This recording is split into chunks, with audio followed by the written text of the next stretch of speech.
കൊന്നിച്ചിവ സുഹൃത്തുക്കളെ, ഞാൻ നിങ്ങളുടെ സ്വന്തം മാസ്റ്റർ കോമിക്. നമ്മളിന്ന് വൺ പീസിന്റെ ചാപ്റ്റർ 1125 ആയിരിക്കും എക്സ്പ്ലെയിൻ ചെയ്യാൻ പോകുന്നത്. സോ മാങ്ക എക്സ്പ്ലനേഷൻ സീരീസിലേക്ക് നിങ്ങൾ ആദ്യമായിട്ടാണ് വരുന്നതെങ്കിൽ നമ്മുടെ പേജ് ഒന്ന് സബ്സ്ക്രൈബ് ചെയ്ത് വെച്ചേക്ക്. കാരണം ഇതുപോലത്തെ കൂടുതൽ ഇൻട്രസ്റ്റിംഗ് ആയുള്ള വീഡിയോസ് ഭാവിയിൽ ഉടനെ തന്നെ വരുന്നുണ്ട്. നമുക്ക് ഒട്ടും ടൈം വേസ്റ്റ് ചെയ്താൽ നേരെ വീഡിയോയിലേക്ക് പോകാം. സോ ഈ ചാപ്റ്റർ തുടങ്ങുന്നത് നമ്മുടെ എഗ് ഹെഡ് കാണിച്ചുകൊണ്ടാണ്. അവിടെ നമ്മൾ മറൈൻസ് ഒക്കെ പറയുന്നുണ്ട്, അതായത് സി ബീസ്റ്റിനെ പിന്നെ മാർക്ക് 3 പെസിഫിസ്റ്റിനെ അതേപോലെ നമ്മുടെ സെർഫൻസിനൊക്കെ ലോഡ് ചെയ്യാൻ. പിന്നെ കാണിക്കുന്നത് നമ്മുടെ ലൂച്ചൊക്കെ ആ കപ്പലിലേക്ക് കയറുന്ന പോലെയാണ്. അവരോട് ചോദിക്കുന്നുണ്ട് സ്റ്റൂസി എന്തെന്ന്. സോ സ്റ്റൂസി മരിച്ചു എന്നും പറഞ്ഞുകൊണ്ടാണ് അവർ രണ്ടുപേരും ആ കപ്പലിലേക്ക് കയറി വരുന്നത്. അതിനകത്ത് നമ്മുടെ സാറ്റൻ ഉണ്ടായിരുന്നു. പുള്ളിക്കാരൻ പറയുന്നുണ്ട് നമുക്ക് അത്യാവശ്യം എല്ലാം തന്നെ നമ്മുടെ കയ്യിലിട്ട് വന്നിട്ടുണ്ട്. പങ്ക് റെക്കോർഡ്സ് വന്നിട്ടുണ്ട്, മദർ ഫ്ലെയിമിലുള്ള എറ്റേണൽ ആക്സസ് കിട്ടിയിട്ടുണ്ട്. പക്ഷേ എല്ലാ സെറ്റായിട്ടും നമുക്ക് ഒരു കാര്യം മാത്രം നമ്മുടെ കയ്യിൽ ഒതുങ്ങിയില്ല. നമ്മുടെ എഗ് ഹെഡിലായിട്ട് വന്ന ഓൾമോസ്റ്റ് എല്ലാ ഇമ്പോർട്ടൻ്റ് ആയിട്ടുള്ള മറീൻ്റെ ഹെഡ് ഫിഗേഴ്സും അവിടെ ഉണ്ടായിരുന്നു സാറ്റൻ്റെ മുമ്പിൽ. അതിൻ്റെ അകത്ത് ഒരാൾ പറയുന്നുണ്ട് ഞങ്ങളോട് ക്ഷമിക്കൂ സാർ, നമ്മൾ ബസ്റ്റർ കോൾ ചെയ്തിട്ടും 9 വൈസ് അഡ്മിറൽസ് ഉണ്ടായിട്ടും നമുക്ക് സ്ട്രോ ഹാറ്റ്സിനെയും പിന്നെ അതേപോലെ തന്നെ ജുവലറി ബോണിനെയും പിടിക്കാൻ പറ്റിയിട്ടില്ല. ഒരു വാക്ക് പറഞ്ഞാൽ ഞങ്ങൾ ഇപ്പൊ തന്നെ എൽബഫിലേക്ക് പോകുന്നതായിരിക്കും അവരുടെ പുറകെ തന്നെ. അപ്പൊ തന്നെ നമ്മുടെ പുള്ളിക്കാരൻ പറയുന്നുണ്ട് എൽബഫിലേക്ക് ആരും തന്നെ പോകണ്ട, നമുക്ക് കിട്ടി തോൽവി ചെറുതൊന്നുമല്ല. അത് മാത്രമല്ലാതെ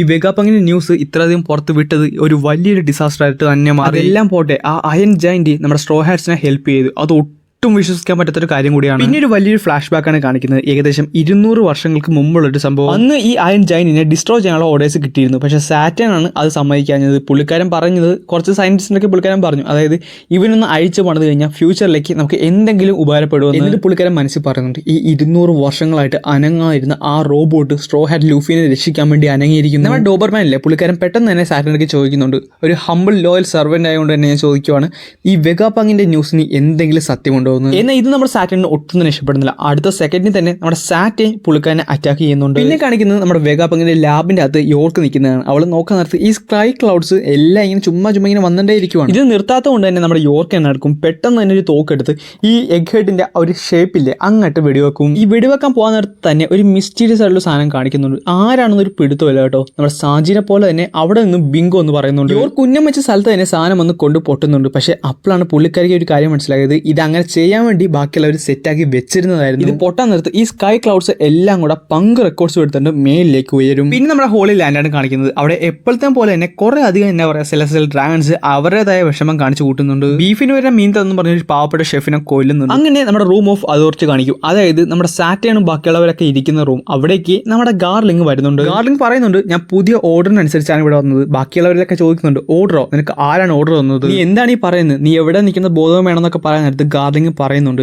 യോർക്ക് എന്ന വെഗാപങ്ങിനെ നിങ്ങൾക്ക് അറിയാലോ, അവളെ ഇനി ഞാനായിരിക്കും നോക്കാൻ പോകുന്നത്. അത് മാത്രമല്ലാതെ എനിക്കൊരു പുതിയ പദവി തന്നെ കിട്ടിയിട്ടുണ്ട്. മാർസിന് അപ്പം തന്നെ എന്തോ ഒരു ഡൗട്ട് വന്നു. എന്നിട്ട് നമ്മുടെ ഗാർലിംഗ് പറയുന്നുണ്ട് ഈ ലോകം തന്നെ തലകുത്തി മറിയാൻ പോകുന്നുണ്ട്, നമുക്ക് ഒരുമിച്ച് നിന്നുകൊണ്ട് ഈ ലോകത്തെ മറ്റൊരു നല്ല പ്ലേസ് ആക്കി മാറ്റാമെന്ന് പറഞ്ഞുകൊണ്ട് പുള്ളിക്കാരൻ അവിടുത്തെ ആ ചേറി കയറി ഇരിക്കുന്നുണ്ട്. അതായത് ഗാർലിംഗ് പുതിയൊരു എൽഡർ ആയിട്ട് മാറിയിരിക്കുന്നു. അത് മാത്രമല്ലാതെ ഡിഫൻസ് സയൻസ് വാരിയർ ഗോഡ് എന്നൊരു പദവിയും പുള്ളിക്കാരന് കിട്ടിയിരിക്കുന്നു. പിന്നെ നമ്മുടെ എഗ് ഹെഡാണ് കാണിക്കുന്നത്. അവിടെ സാറ്റനെ വിളിച്ചുകൊണ്ട് എല്ലാവരും കിടന്ന് കാറുന്നുണ്ട്. സാറ്റനായിട്ട് മുട്ടും കുത്തി താഴെ വീണ് കഴുത്തി പിടിച്ചിട്ടുണ്ടെങ്കിൽ നിൽക്കും. ആർക്കും തന്നെ ഒന്നും മനസ്സിലാകുന്നില്ല. ബാക്കിയുള്ളവരെല്ലാവരും മെഡിക്സിനൊക്കെ അങ്ങോട്ട് എത്രയും പെട്ടെന്ന് എത്തിക്കാനുള്ള പരിപാടി നോക്കിക്കൊണ്ടിരിക്കുകയാണ്. സാറ്റൻ എന്ന് പറയുന്നത് തന്നെ ലോകത്തിലെ ഏറ്റവും വലിയൊരു ഫിഗറാണ്. നമുക്ക് അവന് ഒന്നും വരുത്താൻ അനുവദിച്ചുകൂടാ. ഇത് എന്തെങ്കിലും അസുഖമാണോ, എന്തെങ്കിലും ഒന്ന് പറ സാറ്റൻ എന്ന് പറഞ്ഞുകൊണ്ട് എല്ലാവരും കിടന്ന് കാറുന്നുണ്ട്. സാറ്റന്റെ ശരീരമായിട്ട് പതുക്കെ ചുരുങ്ങി ഇല്ലാണ്ടാകുന്നുണ്ട്. എല്ലാവർക്കും നോക്കി നിൽക്കാനല്ലാതെ മറ്റൊന്നും പറ്റുന്നില്ലായിരുന്നു. ഇമുവിനെടുക്കെ പുള്ളിക്കാരനെ വെറുതെ വരണമെന്ന് പുള്ളിക്കാരൻ മനസ്സിൽ കിടന്ന് പറയുന്നുണ്ട്. ഇമുവായിട്ട് അപ്പം പറയുകയും ചെയ്യും ജോയ് ബോയ് നീ കാരണം രക്ഷപ്പെട്ടിരിക്കുന്നു സാറ്റൻ എന്നും പറഞ്ഞുകൊണ്ട് അവിടെ ഒരു വലിയൊരു ബ്ലാസ്റ്റ് തന്നെ നടക്കുന്നുണ്ട്.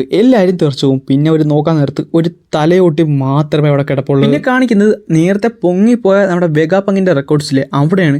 അവിടെ നമ്മുടെ ഷാക്കയും ബാക്കിയുള്ള എല്ലാ വെഗാപങ്സും പ്രസന്റ് ആണ് കേട്ടോ. അവിടെ എല്ലാ വെഗാപങ്സും ഇങ്ങനെ പറയുന്നുണ്ട്, അതായത് ഇനി നമ്മുടെ തലച്ചോറ് മനസ്സിലാക്കാൻ പറ്റുന്നത്ര നാള് ഹ്യൂമാനിറ്റി വളരുന്നവരെ നമ്മൾ ഈ മേലിൽ തന്നെ തുടരണം. എന്തായാലും ഏകദേശം 500 വർഷങ്ങളും എടുക്കും. അത്ര നാള് നമുക്ക് എന്തായാലും ഇവിടെ തന്നെ തുടരാം. നമുക്ക് എന്തായാലും ഒരു ആപത്തും വരാൻ പോകില്ല എന്ന് പറയുന്നുണ്ട്. പിന്നെ നമ്മൾ കാണുന്നത് ഒരു എന്താ പറയുക ഒരു മിക്സഡ് ആയിട്ടുള്ള വെഗാപങ്ങിനെയാണ്. അതിൻ്റെ അകത്ത് എല്ലാവരും തന്നെയുണ്ട്. ഓരോരുത്തരും മുറിഞ്ഞു പോയ ഭാഗം ഓരോ സ്ഥലത്തായിട്ട് യോജിപ്പിച്ച് അവർ എല്ലാവരും ഇപ്പോഴും ജീവനോടെ ഉണ്ട്. എന്നിട്ട് അവരെല്ലാവരും കൂടെ നമ്മുടെ വെതർ ഐസ്ലൻഡില്ലേ അങ്ങോട്ട് കോൺടാക്ട് ചെയ്യുന്നുണ്ട്. അതായത് നമ്മുടെ നാമി പോയി പെടുന്ന ആ സ്ഥലമില്ലേ അങ്ങോട്ട്. പിന്നെ നമ്മുടെ റെവല്യൂഷണറി ആർമിനെയാണ് കാണിക്കുന്നത്. അവരെല്ലാവരും നേരത്തെ നടന്ന അത് വെഗാപങ്ങിന്റെ സ്പീച്ചിനെ കുറിച്ചൊക്കെ സംസാരിക്കുന്നുണ്ട്. ഈ വേൾഡ് ഗവൺമെന്റിന്റെ ടോപ്പ് നിൽക്കുന്ന പല ആൾക്കാർക്കും ഈ ഒരു സീക്രട്ട് അറിയാവുന്ന കാര്യം ഇവർക്ക് അങ്ങനെ മനസ്സിലായി. സാവോ പറയുകയും ചെയ്യുന്നുണ്ട്. അതുകൊണ്ടായിരിക്കുന്ന സെലസ്റ്റിയൽ ഡ്രാഗൺസ് ഈ റെഡ് ലൈനിൽ തന്നെ നിൽക്കുന്നത്. ഇവാങ്കോക്ക് പറയുന്നുണ്ട് പറയുന്നുണ്ട് ടക്കില വോൾഫും വോഡ്ക വോൾഫും റമ്മും അതേപോലെ ബർബൺ വോൾഫും എല്ലാം 700 വർഷങ്ങൾ കൊണ്ട് ഇവർ നിർമ്മിച്ചത്. കാരണം അത് പട്ടുകൂറ്റൻ സാധനങ്ങളല്ലേ. അവർ പറയുന്നുണ്ട് ഓരോ കഷ്ണങ്ങൾ യോജിക്കാൻ തുടങ്ങി, ഏകദേശം ഉത്തരങ്ങൾ നമുക്ക് കിട്ടാനും തുടങ്ങി. എന്നിട്ട് ദൂരത്ത് നിൽക്കുന്ന നമ്മുടെ ഡ്രാഗനാണ് കാണിക്കുന്നത്. പുള്ളിക്കാരൻ പറയും ചെയ്യും വെഗാപങ്ങിന്റെ സ്പീച്ച് കേട്ട